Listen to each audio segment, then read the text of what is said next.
Banjo के थारे सारू के दिन के ऊपर लगावे से अरे अपना जीजा जी संगे करो तारू जई चल जाएंगे हमने के की डाले खाती अरे बैठल हो गई एकदम कानों में घुस जाएंगे क्या की डाले खाती की बैठल बानी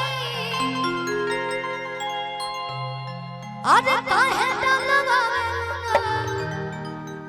हमके बुला के किसी के साथ फोटो नहीं खिंचवाएंगे।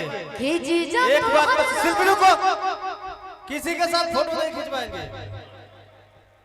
तमाशा होता का है जा सबको नीचे उतारिए। बंद करो प्रोग्राम बंद करो शिल्पी माइक रखो बार बार बोला जाएगा तो बंद से नीचे उतर जाइए। बादल भैया लीजिएगा ये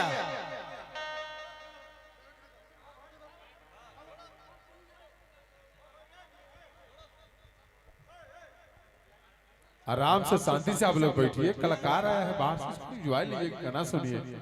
गीत संगीत का आनंद धक्का करेंगे मंच पर सेल्फी लेने के लिए कैसे कोई गाएगा। अरे काहे डालवा हमके बुला के खींची जा तोहर मर जाइले खला के